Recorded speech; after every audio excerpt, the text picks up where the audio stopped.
Bonjour et bienvenue à ce cinquième cours de comptabilité générale belge. Alors, qu'avons-nous vu jusqu'à présent? Eh ben, pour le premier cours, on a été comprendre ce que c'était la comptabilité et on avait déjà vu ce qu'était le bilan, un document de fin d'exercice. Ensuite, au deuxième cours, on a approfondi le compte de résultat et son utilisation. Au troisième cours, on a été regarder le plan comptable minimum normalisé et comment est-ce que les comptes étaient débités et crédités. Pour la fois passée, terminer avec le livre journal et la balance des comptes. Ça veut dire que, à partir de maintenant, on a à peu près tous les outils principaux, de classification et donc on va pouvoir commencer à, s'exercer. Donc le programme pour aujourd'hui, ce sont, d'abord l'ouverture de la comptabilité et puis, les opérations courantes et je me suis fendu d'une nouvelle vue systémique pour vous expliquer ça. J'espère que ça vous plaira. N'hésitez pas à me le dire en commentaire ou l'inverse, hein. Alors, commençons. L'ouverture de la comptabilité, ben, c'est ce qu'on fait au début de chaque exercice. C'est-à-dire qu'on va reporter au livre journal et au grand livre des comptes la situation initiale qu'on avait dans le bilan à la clôture de l'exercice précédent. Donc, ouvrir les comptes, c'est retranscrire ce bilan et on utilise en général l'opération numéro 1. Alors, pour l'exemple ici, on a mis toute une série de choses qui pouvaient se trouver au bilan, hein. En général, quand on vous demande d'ouvrir la comptabilité, on vous donne une liste de choses comme ça qui se trouvaient au bilan. Je les ai un peu exprès mis un peu dans le désordre, puisque c'est l'occasion de vérifier votre capacité à classer ces différentes choses. Donc, c'est ce qu'on va faire. On a bien conscience donc que, à l'ouverture des comptes, votre compte de résultat est vide, donc on n'aura jamais de charge ni de produit dans cette liste, enfin pas pour l'instant. Hem donc la situation initiale des comptes d'actifs se fait au débit, hein, en plus finalement, hein, et la situation, excusez-moi, initiale des comptes de passifs se fait au crédit. Donc, pour chacun des montants qu'on nous donne, avec leur catégorie, pour chacune des catégories plutôt, hein, par exemple, mobilier, hein, 1re question à se poser, c'est: «Est-ce que c'est un actif ou est-ce que c'est un passif?» J'espère que vous avez bien compris maintenant que, c'était un actif puisque c'était bien quelque chose qu'on faisait avec l'argent qu'on avait à notre disposition, acheter du mobilier et donc comme vous savez que c'est un actif, immobilisé qui plus est, donc de long terme, on sait qu'on peut aller rechercher sa classe, en numéro 2, hein et donc, on regarde ici mobilier, hein et donc on a mobilier et matériel roulant, 240 mobilier.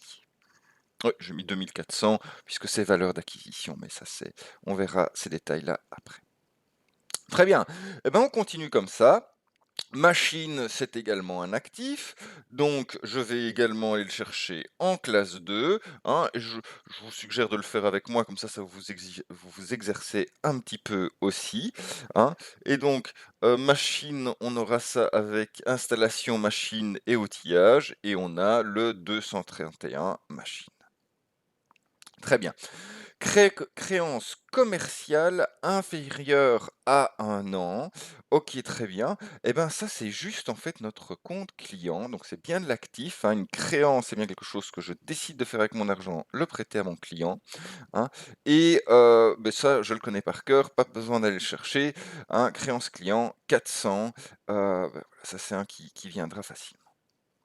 Qu'est-ce qu'on a encore?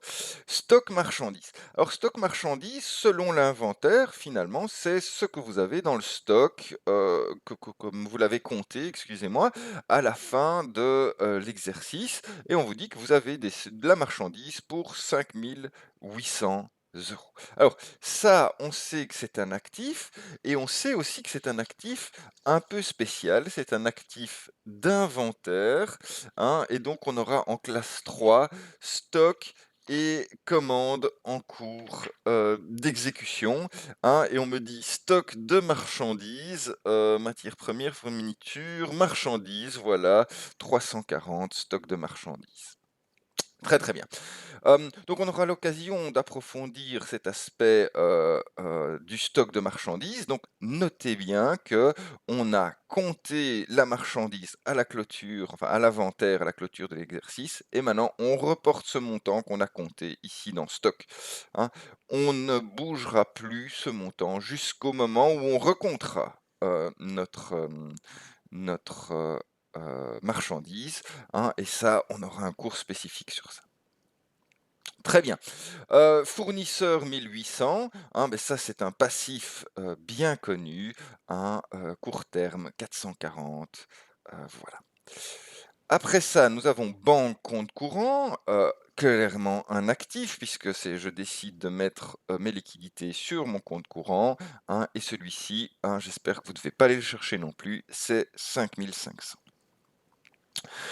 Emprunt bancaire à 2 ans pour 4 000 €, donc c'est bien un passif puisque, c'est de l'argent qu'on m'a prêté, hein, et c'est un emprunt bancaire à 2 ans, donc relativement, long terme, en tout cas plus d'un an, donc je vais aller chercher ça, en classe 1 et je trouve ici en classe 1 173 établissements de crédit. Ça me semble pas mal du tout. Et finalement, le capital, beh, c'est les fameux fonds propres, c'est le capital, souscrit, donc c'est bien le master passif et celui-là aussi, j'espère que vous n'avez pas à aller le rechercher, c'est le premier, c'est en 100. Donc une fois qu'on a, été rechercher tout ce qu'on avait dans à la clôture de l'exercice précédent et qu'on l'a recartographié en fonction de nos comptes, eh ben, on va pouvoir ouvrir la comptabilité. Ah voilà, elle est là, hein, et donc finalement, ce qu'on fera ici, c'est simplement aller pour l'article, enfin c'est l'opération numéro 1. En général, on fait ça le 1er janvier, hein, et on va aller mettre, les comptes et donc on va faire une opération où on va aller mettre de tous les débits à tous les crédits. Et ces débits, on sait que ou ces crédits, on sait que conventionnellement, on les range par ordre du plan comptable. Donc ça, c'est très bien puisqu'on sait que les actifs, quand on va les remettre au livre journal, eh ben, on va aller, les débiter. Donc on commence par les actifs et puis on va faire A, passif qu'on va créditer. Bon, les actifs, j'en ai un certain nombre, donc je prends bien le compte qui est, selon moi, le plus petit. Attention à notre structure décimale, hein, donc par exemple ici, 2 400 vient bien avant 400, hein, puisque ça commence par un 2, il faut lire plutôt 2,4 par rapport à 4. Ça va. Beh, j'ai, 2310 qui est avant, alors je vais juste checker, voir si j'en ai pas un autre, non, eh ben, ce sera le premier. Donc je mets le premier 2310, le plus petit, hein, entre guillemets, avec une valeur décimale, hein, et puis je rajoute machine et 12 000 au débit. Très bien. Eh ben, on continue comme ça avec tous les actifs, hein. Le deuxième actif, j'ai l'impression que c'est 2 400, voilà. Mobilier et là pour 4 000 au débit. Le troisième, et ben, on a 340 qui me paraît pas mal, voilà. Stock, de marchandises, hein, marchandises, on va mettre, c'est bien, 5 800, tout ça est très correct.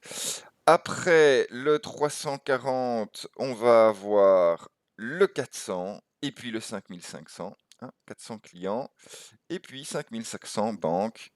Voilà. Alors, une fois qu'on a ça, ben, j'ai mis tous mes actifs en principe, si j'ai bien compté, hein, et donc je fais A et je commence avec mes passifs, le plus petit étant le capital souscrit pour 100, hein, et donc ça, c'est bien des montants que je vais mettre au crédit, hein, 20 milli.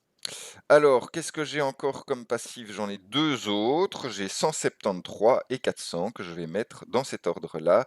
173 établissement de crédit et 440, excusez-moi, ma langue a fourché, fournisseurs pour 1800. Alors, au passage, hein, je check un coup d'œil, évidemment, que débit égale à crédit, hein, parce qu'ici, il y a beaucoup de montants, hein, et si c'est pas égal, c'est que j'ai fait un problème, hein.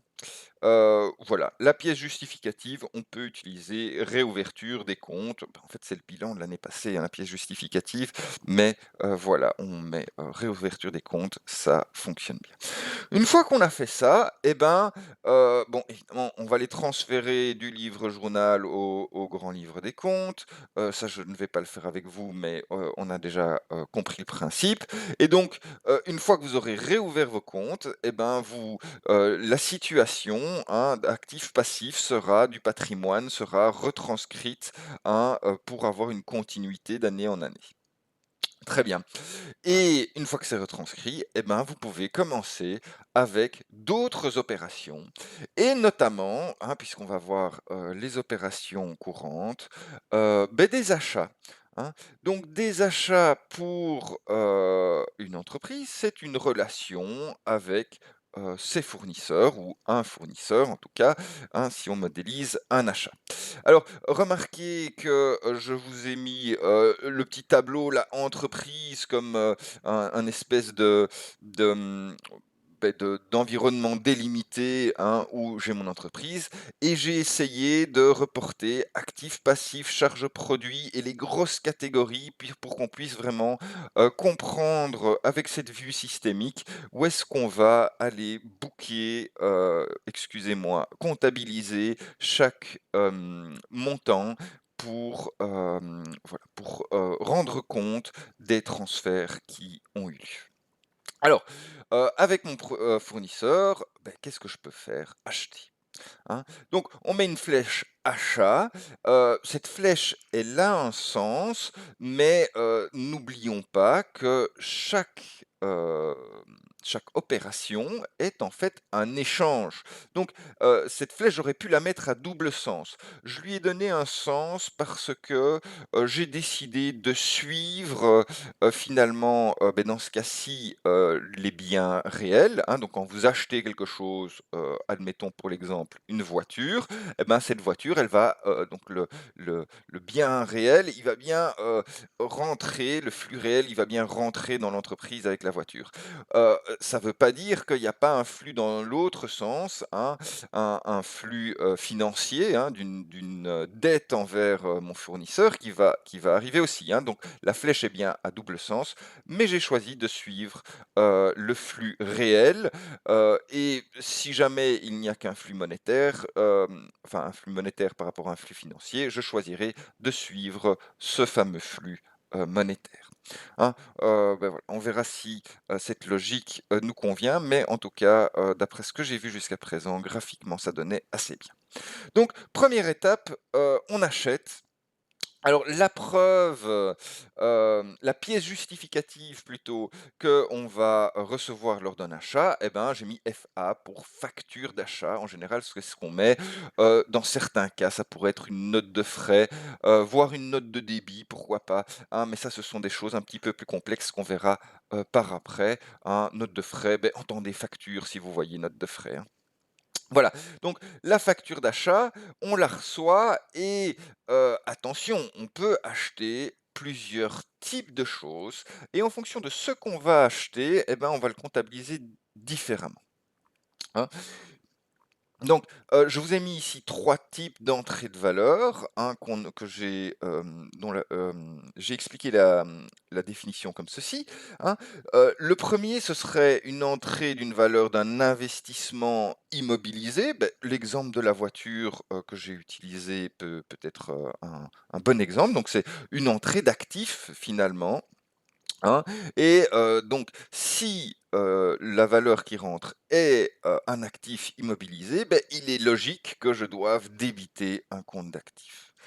Par contre, si, ce qui rentre, est une charge, c'est-à-dire si c'est de la marchandise qui est destinée à la revente ou que c'est de la marchandise qui est destinée à être consommée, hein, des fournitures qui sont consommées dans l'entreprise, ben, à ce moment-là, les comptes à débiter seront, des comptes de charge 60 ou 61.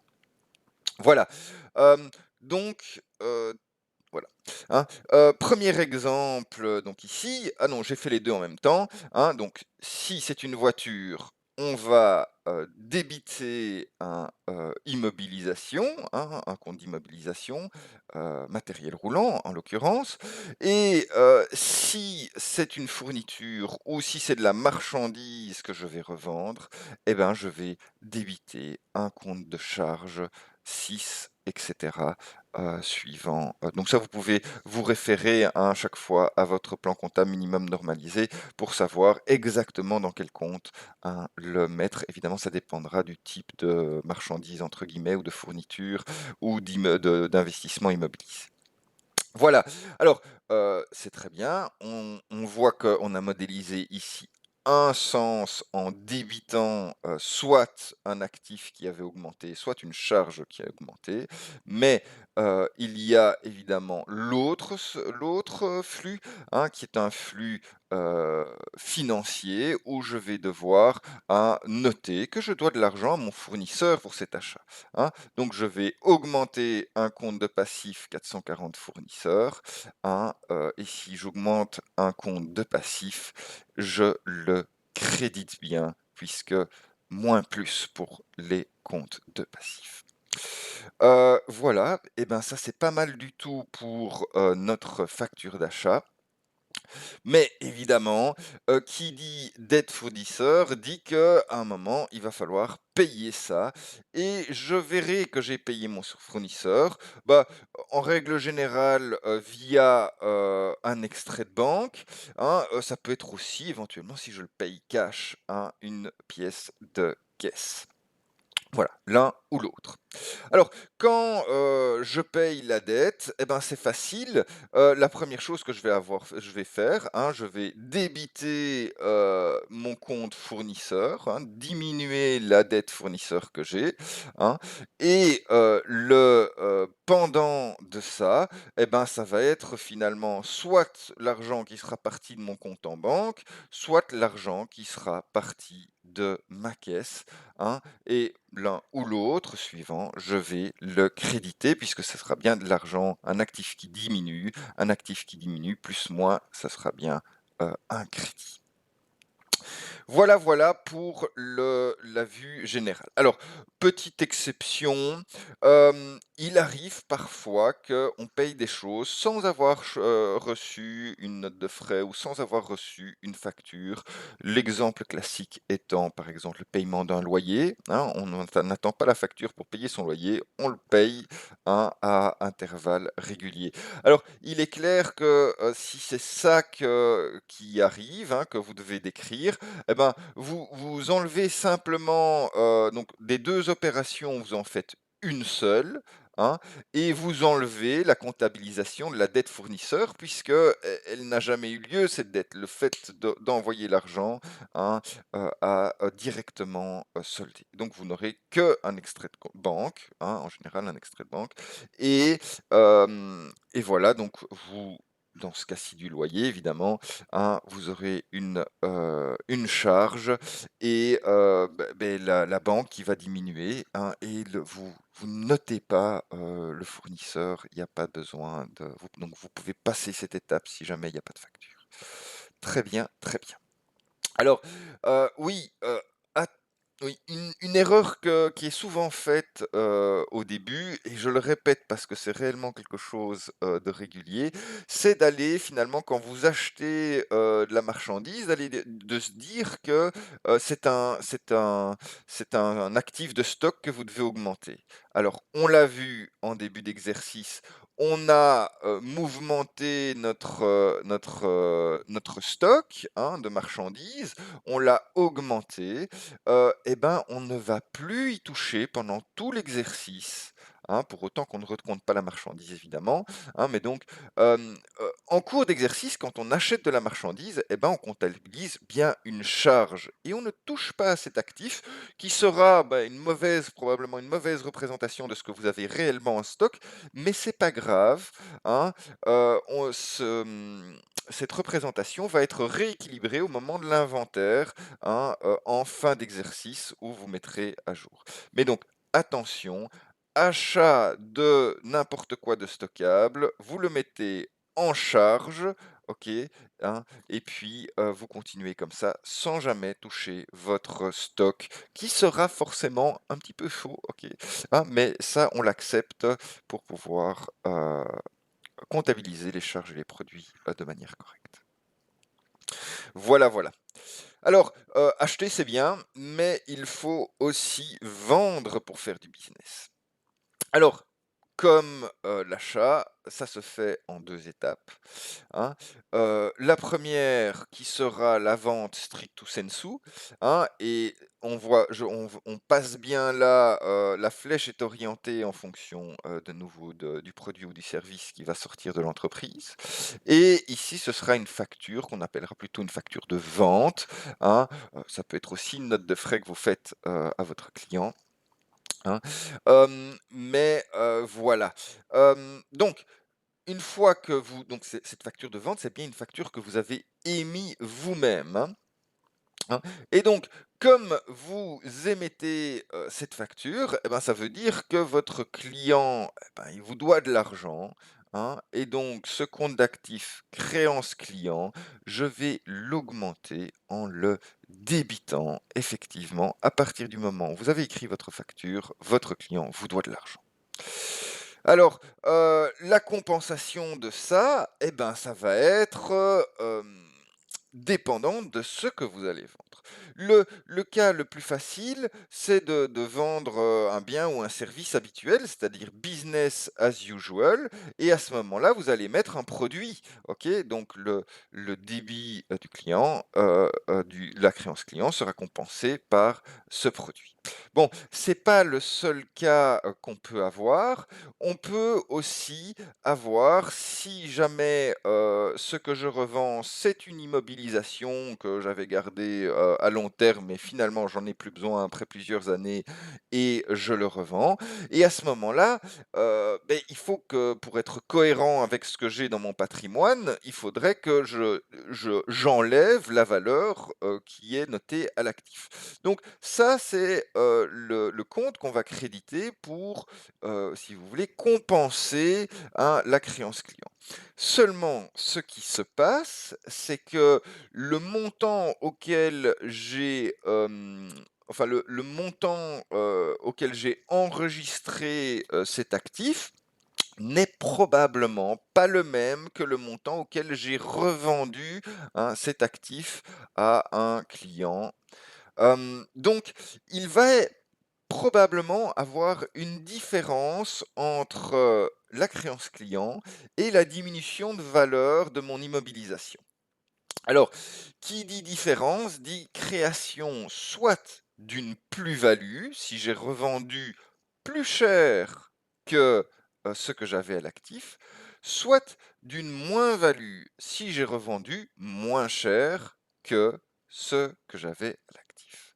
Alors, plus-value comme moins-value, hein, vont être mis au compte de résultat, hein, et donc, ce sera, beh, une moins-value est une sorte de charge, si vous voulez, et une plus-value est une sorte de produit, hein. Donc effectivement, si j'ai, une moins-value, excusez-moi, si, j'ai revendu moins cher que ma valeur à l'actif, j'aurai une moins-value. Ça veut dire que finalement, l'usure que j'aurais, comptabilisée de mon immobilisation, elle n'était pas assez grande et donc je vais devoir rajouter une petite usure supplémentaire, sous forme d'une charge, d'une moins-value.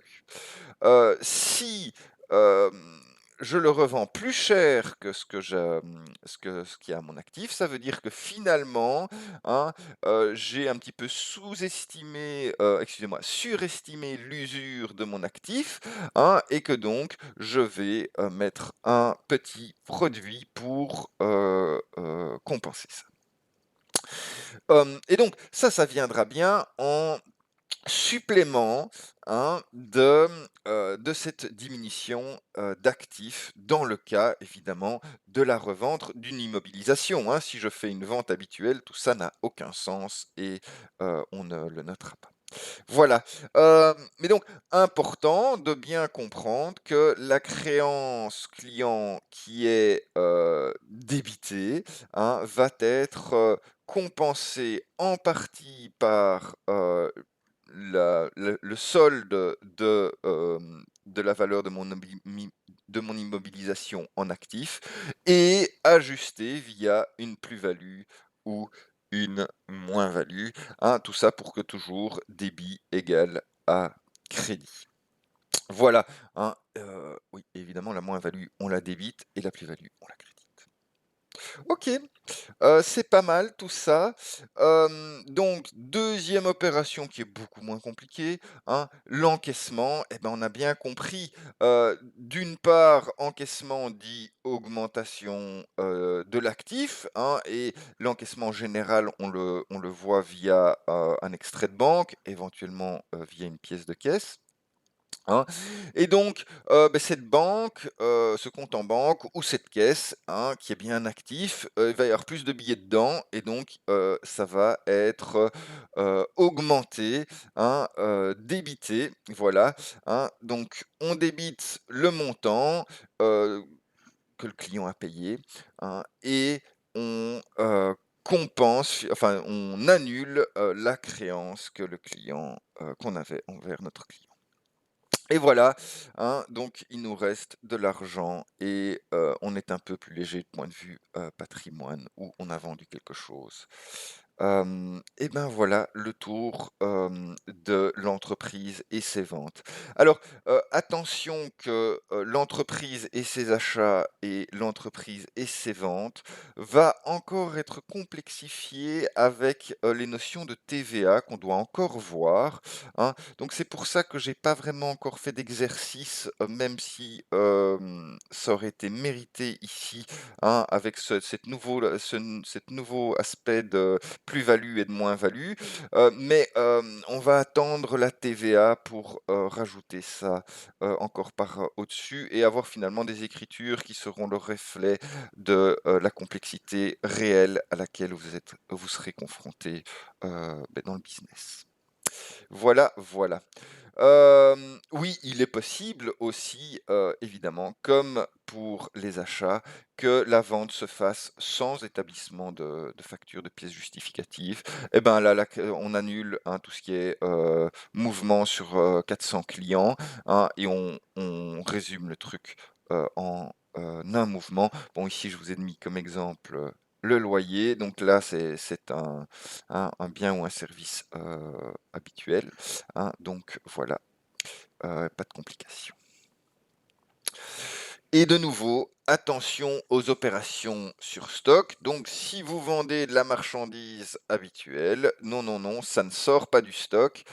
C'est bien, le chiffre d'affaires qui sera augmenté pour, refléter, cette consommation de, marchandises, pour la vente. Hein, cette vente de marchandises. Donc, oui, attention à ça, je le répète, donc pour la dernière fois et j'espère que vous aurez bien retenu ça. Alors, autre, opération, courante, celle de gestion des intérêts, sur votre compte courant. Donc, quand on parle d'intérêts sur compte courant, on parle d'intérêts suite à, comment dire? Le fait que sur votre compte en banque, votre compte à vue, hein, ben, ce montant ait été en positif ou en négatif.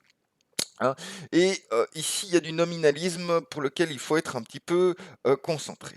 La première chose, c'est que un intérêt, en principe, répond à une notion de prêt. Alors le prêt ici, je l'ai mis, un petit peu en transparent parce que ce prêt, il est, automatique. Je veux dire, si vous allez, en négatif sur votre compte en banque, et ben, il n'y a pas un contrat supplémentaire ou quelque chose qui va être noté, hein, mais en fait, la banque vous prête de l'argent quand vous allez en négatif, hein. Donc, il n'y a pas vraiment de pièce justificative à ce niveau-là. Par contre, sur votre extrait de banque, eh ben, la banque peut vous notifier qu'il y a des intérêts qui ont été calculés. Et c'est ici qu'on doit faire la différence entre un intérêt débiteur et un intérêt créditeur. Donc, si c'est la banque qui vous a prêté de l'argent, donc vous avez été grosso modo plus en négatif que en positif, hein, et ben, à ce moment-là, la banque va vous compter ce qu'ils appellent un intérêt débiteur. Alors, ça porte à confusion, cet intérêt débiteur et moi je me suis pas mal cassé la tête à l'époque pour comprendre ça. Pourquoi est-ce que ça me cassait la tête? Parce que en fait, on parle d'un intérêt débiteur, mais il est activé si mon compte banque, compte courant a un solde créditeur. Alors là, moi, ça m'embrouille un peu. Finalement, la solution, cognitive à ce nominalisme, c'est simplement de se dire que c'est la banque qui appelle ça un intérêt débiteur. D'ailleurs, c'est eux qui le marquent sur l'extrait de banque. Ils disent: «Voilà, hein, on vous compte un intérêt débiteur» et en fait, ils appellent ça un intérêt débiteur parce que votre compte client dans la comptabilité de la banque avait un solde débiteur. Donc, il faut un petit peu se mettre à la place de la banque et de se dire que eux aussi, ils ont des comptes clients, en fait. Hein. Donc, un équivalent du 400 clients, hein, mais ce 400 clients sera le 400 client entreprise ici, nous, quoi. Hein.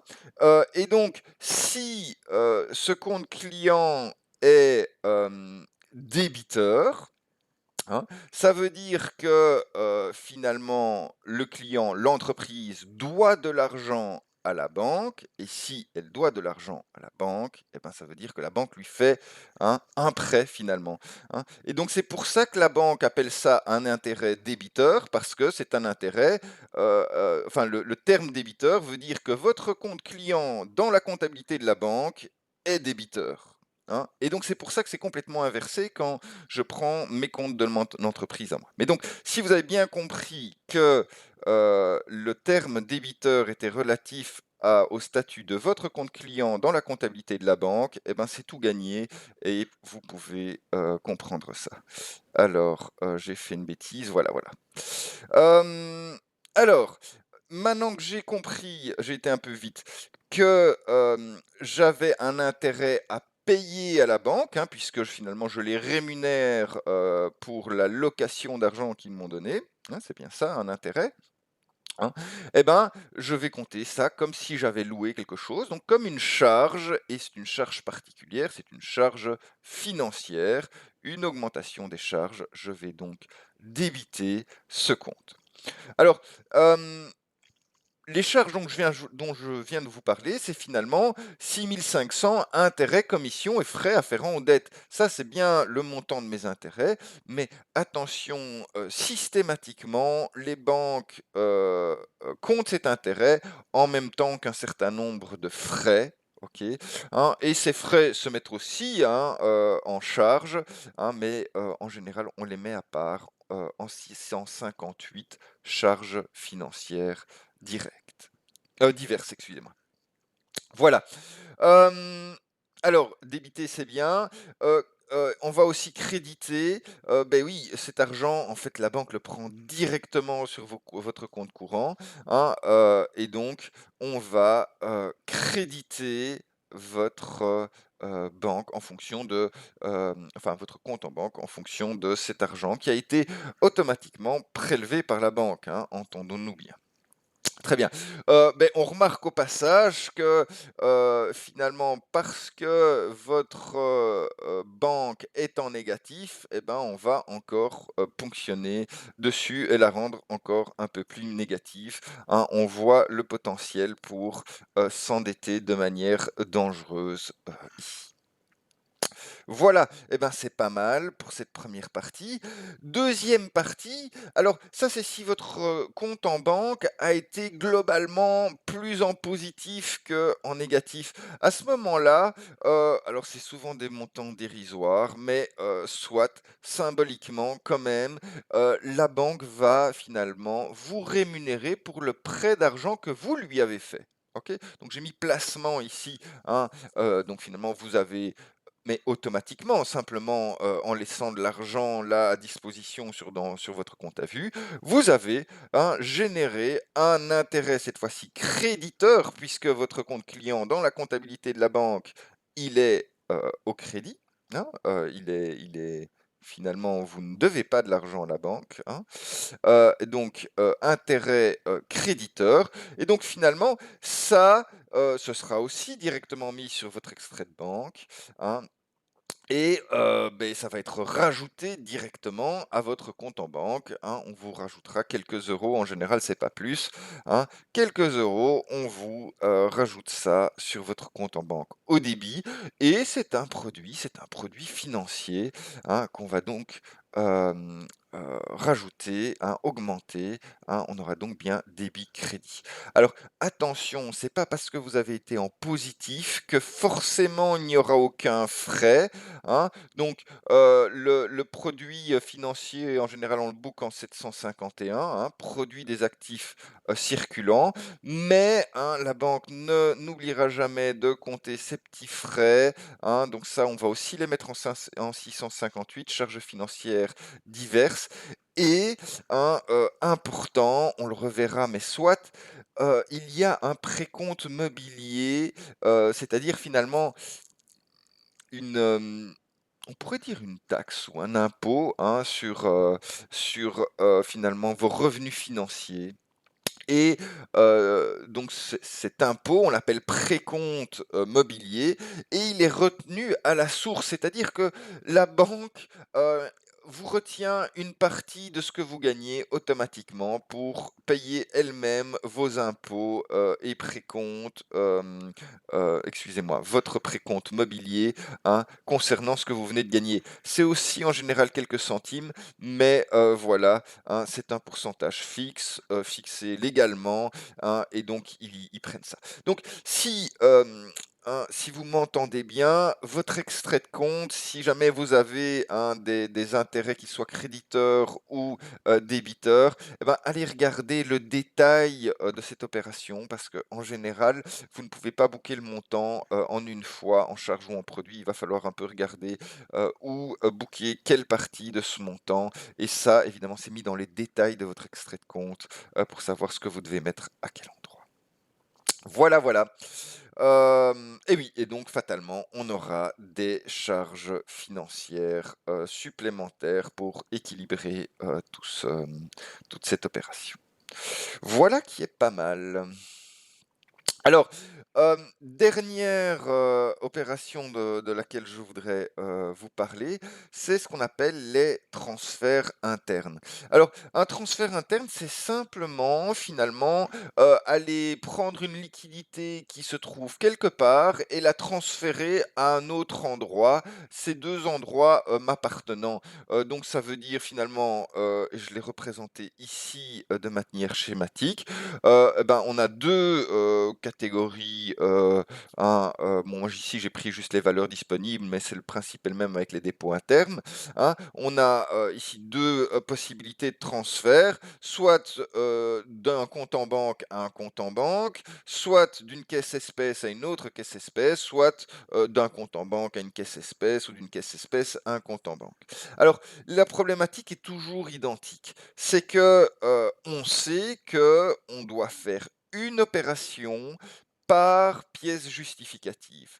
Or, si je fais un transfert de ma banque à ma banque, hein, 2 comptes en banque différents, eh ben, j'aurai à la sortie de mon compte en banque un extrait de banque qui va dire que c'est sorti et à la rentrée de l'autre compte en banque, un extrait de banque me disant que c'est rentré. Alors, regardons ça un peu, ah oui, donc, pour que ça fonctionne, on va utiliser un compte fictif, en fait, qu'on va appeler virement interne, hein, donc c'est le 58, vous pouvez mettre 580, et moi je ne l'ai pas détaillé dans mon plan comptable minimum normalisé, donc 58, ça va très bien. Alors, allons-y pour, ici un exemple qui va nous permettre de raisonner par l'absurde. Hein. Donc, on a ici un transfert, je vais lire avec vous, en 10 du 1, une entreprise retire au guichet un peu de placement de produits, 100 € de son compte courant bancaire afin d'alimenter sa caisse. Ok, donc ici on a un transfert entre un compte courant et une caisse. Très bien. Et on me dit qu'en 10 du 1, je retire au guichet et je mets dans la caisse. Mais donc, la première pièce justificative que je vais avoir, c'est mon relevé de caisse. Au moment où je mets l'argent, ben, je le fais directement moi-même, cette pièce justificative, hein. Et donc, je vais le mettre au 10 du 1, de caisse... ah non, oui, c'est ça. De caisse espèce que je vais débiter, puisque c'est un actif que je débite, à banque 100. Très bien. Et puis, le 13 du 1, quelques jours plus tard, je reçois l'extrait de banque relatif à cet extrait. Alors, puisque c'est une nouvelle pièce justificative, hein, par l'absurde, nous allons le bouquer également, et on aura donc du 13 du 1, eh ben, aussi, hein, la banque me dit que hein, mon compte a été crédité et donc la contrepartie, c'est que ma caisse a été débitée. Bon, on comprend intuitivement, mais je vous l'ai noté ici, que si on reporte ça au grand livre des comptes, mais finalement, mon grand livre des comptes me dira que j'ai 200 € dans ma caisse espèce. Mais c'est pas vrai, j'ai juste 100 € dans ma caisse espèce. Donc, on se rend compte qu'on a compté 2 fois la même opération et que donc, on a introduit une erreur dans notre comptabilité. Pour éviter cette erreur, eh ben, le compte de contrepartie, hein, de la caisse espèce ou de la banque, de la caisse espèce, donc quand j'ai mon relevé de caisse et de la banque quand j'ai mon extrait de banque, on va utiliser, hein, le compte 58, virement interne. Hein. Et donc ça va me permettre finalement de booker les 100 € supplémentaires, enfin qui compensent le mouvement dans un compte fictif, que je vais pouvoir solder une fois que j'aurai fait les 2 opérations.